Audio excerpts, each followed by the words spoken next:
जय हिंद दोस्तों। बिहार डीएलएड प्रवेश परीक्षा 2024 के लिए आज आपका साइंस विज्ञान का प्रैक्टिस सेट नंबर 5 चलेगा, जिसमें साथियों हम लोग साइंस विज्ञान से केवल और केवल सिलेक्टेड क्वेश्चंस को कवर करेंगे, जो कि साथियों आपके एग्जाम के लिए काफ़ी ज़्यादा इम्पोर्टेंट रहेगा। तो साथियों आप सभी सेशन को बिना स्किप किए लास्ट तक पूरा ध्यानपूर्वक देखिए और आज के इस प्रैक्टिस सेट में आप कितने क्वेश्चन के सही सही आंसर कर पाएंगे ये आपको सेशन के लास्ट में कमेंट करके बताना है। और साथियों आप सभी से रिक्वेस्ट है, क्लास स्टार्ट करने से पहले आप सभी आज के सेशन को दिल से एक बार लाइक करके और इस सेशन को कम से कम 2 फ्रेंड सर्कल में जरूर शेयर करेंगे। तो साथियों आज के सेशन का पहला क्वेश्चन देखिए, किसी तत्व में 2 सेल है और दोनों ही इलेक्ट्रॉन से पूर्णतः भरे हुए हैं, तो आपको बताना है वह तत्व कौन सा है। नियॉन, आर्गन, क्लोरीन या फिर डी सोडियम है।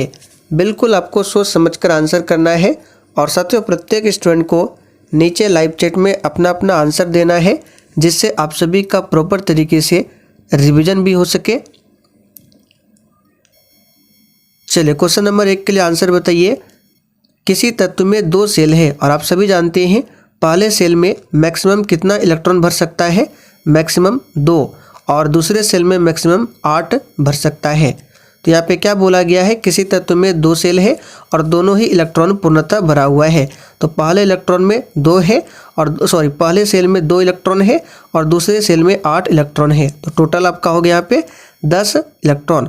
और आप सभी जानते हैं 10 परमाणु क्रमांक किसका होता है, तो ये होता है नियॉन का, जो कि ए ऑप्शन में दिया हुआ है। अगला क्वेश्चन देखिए, निम्नलिखित में कौन सबसे अधिक क्रियाशील हैलोजन है। चलिए क्वेश्चन नंबर 2 के लिए आंसर बताइए। निम्नलिखित में कौन सबसे अधिक क्रियाशील हैलोजन है। देखिए फ्लोरीन, क्लोरीन, ब्रोमीन, आयोडीन ये सभी क्या है, हैलोजन वर्ग का तत्व है। तो इसमें से जो सबसे अधिक क्रियाशील हैलोजन है वो है फ्लोरीन, जो कि ए ऑप्शन में दिया हुआ है। याद रखिएगा आंसर क्या होगा, फ्लोरीन। पौधों में जनन अंग कहाँ पर पाए जाते हैं। चलिए क्वेश्चन नंबर 3 के लिए आप सभी आंसर बताइए। और साथियों इस क्लास के बाद अभी दोपहर 3:30 बजे बिहार डीएलएड एग्जाम के लिए मैथ की क्लास चलने वाला है, तो आप लोग उस क्लास को भी अटेंड कीजिए। और देखिए आपको डेली 2 क्लास अटेंड करना है, एक दोपहर 3 बजे और दूसरा क्लास है दोपहर 3:30 बजे। तो साथियों पौधों में जनन अंग जो है ये पाया जाता है पुष्प में। याद रखिएगा एग्जाम के लिए इंपॉर्टेंट क्वेश्चन है, यहाँ पर बी ऑप्शन सही है, पुष्प में। आगे देखिए, मस्तिष्क का कौन सा भाग शरीर की स्थिति तथा संतुलन का अनुरक्षण करता है।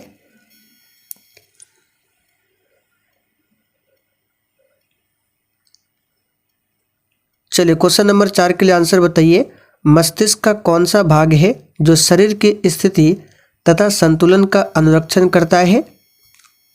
तो साथियों ये है अनुमस्तिष्क, जो कि बी ऑप्शन में दिया हुआ है। ध्यान रखिएगा। किस पौधे में रंध्र अनुपस्थित रहते हैं। चलिए क्वेश्चन नंबर 5 के लिए आंसर बताइए। और साथियों अगर आप लोग जीके जीएस में टॉपिक वाइज क्लास करना चाहते हैं तो आप लोग डेली शाम 7:30 बजे की क्लास को देख सकते हैं। ये क्लास आपको मेरे दूसरे चैनल पर मिल जाएगा। उस चैनल का नाम है दिवाकर स्टडी IQ। इस चैनल का लिंक मैं इसी वीडियो के नीचे डिस्क्रिप्शन बॉक्स में दे देता हूँ, आप लोग जाकर देख लीजिए। चैनल का नाम है दिवाकर स्टडी IQ। डेली शाम 7:30 बजे टॉपिक वाइज जीके जीएस चलता है। तो साथियों किस पौधे में रंध्र अनुपस्थित रहता है, तो याद रखिएगा कनेर के पौधे में। BS4 का संबंध किससे है। चलिए क्वेश्चन नंबर 6 के लिए आंसर बताइए। और जिन्होंने अभी तक सेशन को लाइक नहीं किया है, प्लीज़ आपसे रिक्वेस्ट है आप सभी सेशन को साथ में लाइक करते हुए चलिए।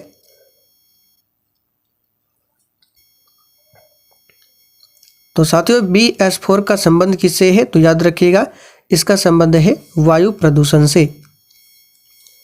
रक्त में ऑक्सीजन का वाहक कौन है।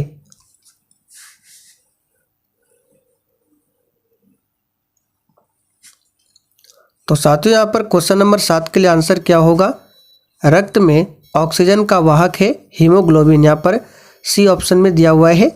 रक्त का पीएच मान कितना होता है? 7.4 होता है और ये क्षारीय प्रकृति का होता है। बीज किससे विकसित होता है? चलिए बिल्कुल सोच समझकर आंसर करना है। बीज किससे विकसित होता है?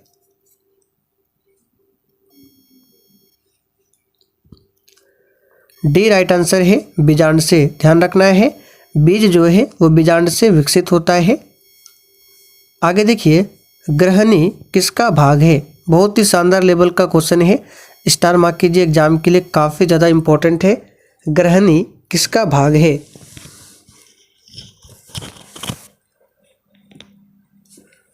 चलिए तो यहाँ पर जो भी बच्चे लाइव चैट में ऑप्शन बी बता रहे हैं उनका बिल्कुल सही आंसर है, छोटी आंत का भाग है ग्रहणी। जल में घुलनशील भस्म क्या कहलाता है? चलिए आंसर बताइए। जल में घुलनशील भस्म कहलाता है, तो सिंपल सा क्वेश्चन है, ये कहलाता है क्षार, जो कि बी ऑप्शन में दिया हुआ है। ध्यान रखना है, जल में घुलनशील भस्म क्या कहलाता है? तो क्षार कहलाता है। आगे देखिए, सोडा एस का रासायनिक सूत्र क्या है? बिल्कुल इसी टाइप के क्वेश्चन आपके एग्जाम में पूछे जाएंगे। आंसर बताइए, सोडा एस का रासायनिक सूत्र क्या है? तो देखिए साथियों, सोडा एस का रासायनिक सूत्र हो जाएगा Na2CO3, जो कि बी ऑप्शन में दिया हुआ है। CaCO3 कैल्शियम कार्बोनेट है। NaHCO3 क्या है? सोडियम बाइकार्बोनेट है, जिसे खाने वाला सोडा भी कहा जाता है। निम्नलिखित में कौन विजातीय यौगिक है?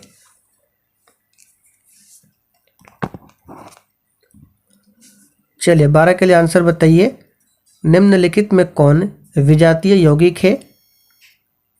तो साथियों ये प्लास्टर ऑफ पेरिस, ये क्या है? विजातीय यौगिक है। इसका फॉर्मूला याद रखिएगा, CaSO4 इंटू हाफ H2O, ये प्लास्टर ऑफ पेरिस का फॉर्मूला है। और जिप्सम का पूछे तो CaSO4 इंटू 2H2O, ये जिप्सम का फॉर्मूला है। आगे देखिए, बेकिंग सोडा का रासायनिक सूत्र क्या है? बेकिंग सोडा, जिसे खाने वाला सोडा भी कहा जाता है, और अभी हमने आपको बताया है खाने वाला सोडा का सूत्र होता है सोडियम बाइकार्बोनेट, जो कि डी ऑप्शन में दिया हुआ है। Na2CO3 इंटू 10H2O, ये क्या है? तो धोवन सोडा है। धोवन सोडा का रासायनिक सूत्र है Na2CO3 इंटू 10H2O। निम्नांकित में कौन संक्षारक अम्ल है?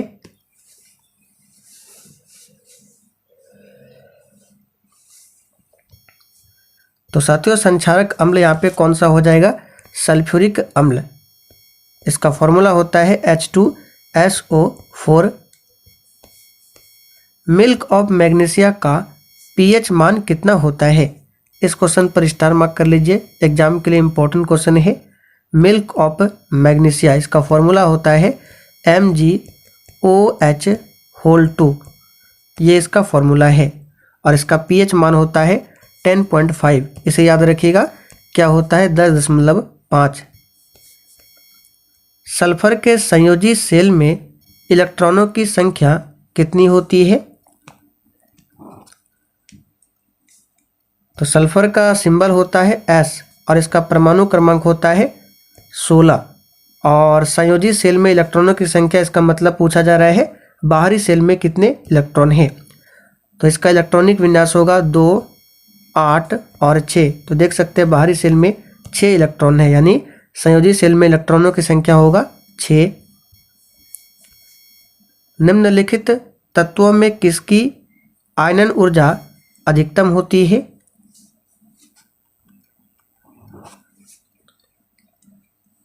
तो साथियों यहाँ पर इसका आंसर हो जाएगा, किसकी आयनन ऊर्जा अधिकतम होगी? फ्लोरीन की।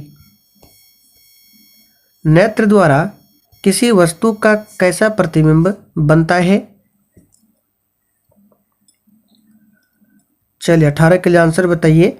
नेत्र द्वारा किसी वस्तु का प्रतिबिंब कैसा बनता है? तो जैसे कि आप सभी जानते हैं, नेत्र में कौन सा लेंस होता है? उत्तल लेंस होता है नेत्र में। और उत्तल लेंस का काम क्या है? किसी भी वस्तु का प्रतिबिंब कैसे बनाता है? तो याद रखिएगा, वास्तविक, उल्टा तथा छोटा बनता है। विद्युत परिपथ में विद्युत धारा को मापने के लिए क्या उपयोग होता है?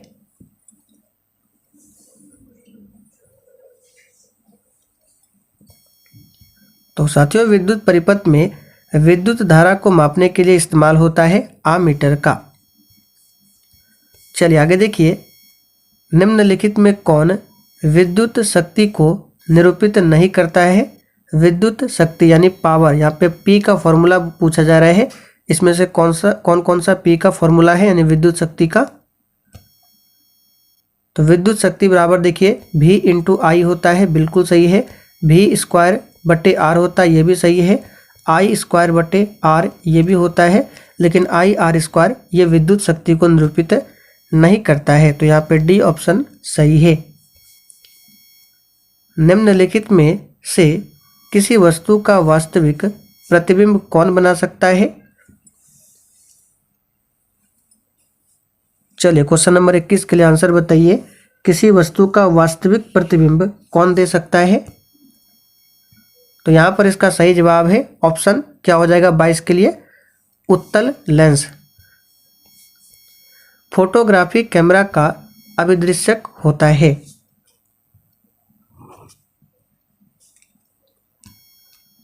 तो साथियों, फोटोग्राफी कैमरा का अभिदृश्यक जो होता है उत्तल लेंस होता है। निम्न में कौन पारिस्थितिक तंत्र में अधिकतम संख्या में मौजूद होता है? पारिस्थितिक तंत्र यानी इसका मतलब क्या होता है? तो पारिस्थितिक तंत्र का मतलब होता है इकोसिस्टम। तो इकोसिस्टम में सबसे अधिक संख्या में कौन होगा? तो सिंपल सा क्वेश्चन है, उत्पादक जो है सबसे अधिक संख्या में होगा, तभी इकोसिस्टम सुचारू रूप से चलेगा। जीवों की उत्पत्ति के पहले पृथ्वी पर निम्नलिखित में क्या नहीं था? चलिए 24 के लिए आंसर बताइए। और जिन्होंने अभी तक लाइक नहीं किया है, फटाफट से सेशन को लाइक कीजिए। तो साथियों, जीवों की उत्पत्ति के पहले पृथ्वी पर क्या नहीं था? तो याद रखिएगा, ऑक्सीजन नहीं था। यहाँ पर सी ऑप्शन आपका सही जवाब है। भारत में उत्पादित प्रत्यावर्ती धारा की आवृत्ति क्या है?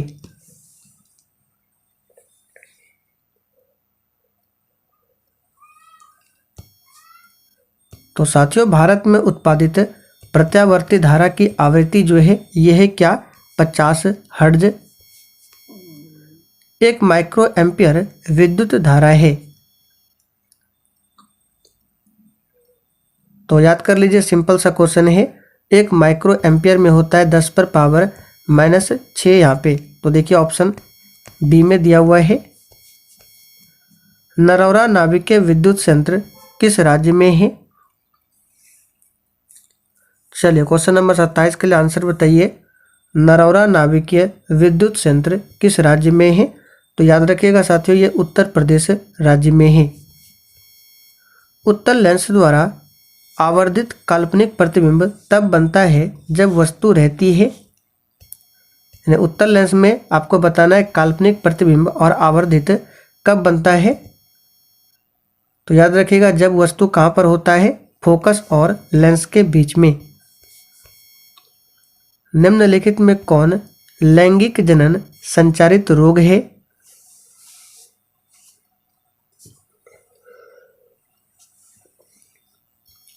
तो साथियों, निम्नलिखित में कौन लैंगिक जनन संचारित रोग होगा? तो याद रखिएगा, ये हो जाएगा आपका सुजाक और यहाँ पे एड्स, दोनों क्या है? ये लैंगिक जनन संचारित रोग है। तो डी ऑप्शन यहाँ पर आंसर हो जाएगा। बी और सी दोनों। एड्स जो है ये वायरस के कारण होता है।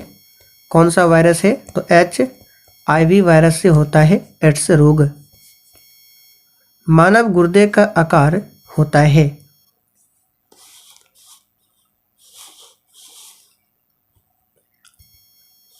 तो साथियों, मानव गुर्दे का जो आकार होता है सीम के बीच के आकार का होता है।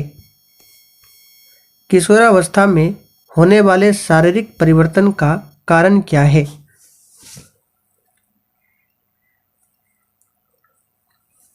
तो साथियों, किशोरावस्था में होने वाले शारीरिक परिवर्तन का जो कारण है ये हो जाएगा ए और बी दोनों, यानी टेस्टोस्टेरोन और एस्ट्रोजन। यहाँ पर डी ऑप्शन आपका सही है।